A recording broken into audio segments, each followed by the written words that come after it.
गोरेगांव पश्चिम के कार्यक्रम में समीर देसाई जी से जब पत्रकारों ने पूछा कि इतने बड़े गोरेगांव वेस्ट का जो झोपड़पट्टी एरिया है आखिरकार क्यों नहीं डेवलप हो रहा है, तो उन्होंने जो जवाब दिया वो सुनने लायक था। आखिरकार उन्होंने ये कहा कि शिवसेना के सुप्रीमो बाला साहेब ठाकरे जी और उद्धव ठाकरे जी का एक ही सपना है कि झोपड़पट्टी मुक्त मुंबई हो और मुंबई के जितने सारे जो स्लम हैं वो सब जल्द से जल्द डेवलप हो। लेकिन डेवलप क्यों नहीं हो पाता है, इसका भी उन्होंने जवाब दिया। उन्होंने सीधे शब्दों में कहा है कि शिवसेना और जो इस समय की वर्तमान सरकार है वो पूरी कोशिश कर रही है कि जल्द से जल्द डेवलप हो, लेकिन सोसाइटी और झोपड़पट्टी के रहने वाले जो निवासी हैं और जो यहाँ के सदस्य हैं सोसाइटी के, उन सभी लोगों को भी इस बारे में विचार करना चाहिए और शिवसेना सरकार की साथ मिलकर उन्हें भी झोपड़पट्टी से निकलकर अपने बिल्डिंगों और घरों में आना चाहिए, जिसके लिए सोसाइटियों को और स्थानीय लोगों को पहल करनी पड़ेगी। आइए सुनते हैं समीर देसाई जी का जवाब।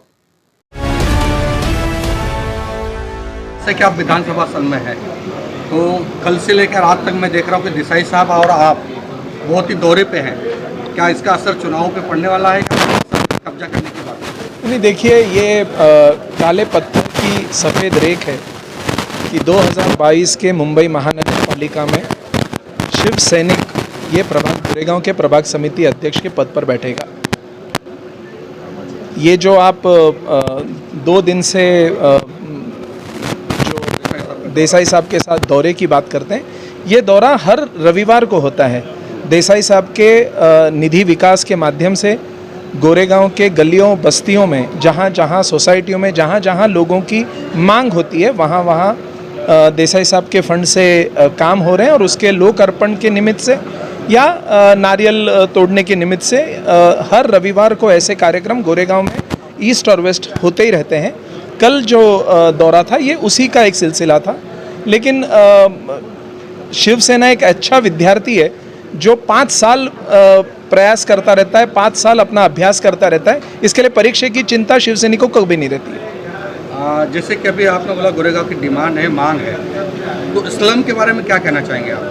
नहीं, देखिए, को भी बिल्डिंग में डेवलप करने के लिए काफ़ी समय हो गया है। ऐसा है और कि डिमांड आ रही है।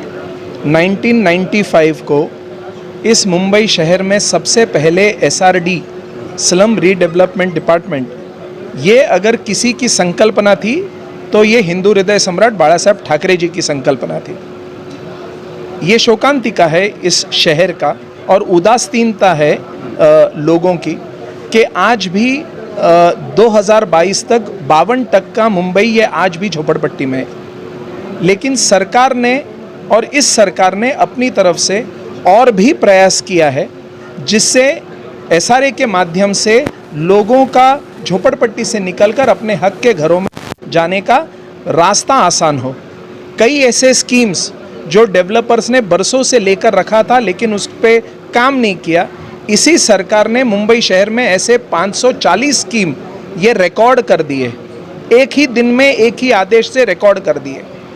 इसी सरकार ने ये निर्णय लिया कि 2002 तक का जो झोपड़पट्टी का टॉलरेशन का जो डेटम लाइन था उसको बढ़ाकर 1/1/2011 कर दिया। इसी सरकार का ये निर्णय था कि 500 स्क्वायर फीट के नीचे के सभी घरों को असेसमेंट टैक्स से 100% मुक्त कर देना, ये इसी सरकार का निर्णय था। सरकार ने अपनी तरफ से लोगों को सारी सुविधाएं और सारा एक मार्ग खुला करके देने का पूरा प्रयास किया है और उसके कानून लाए हैं।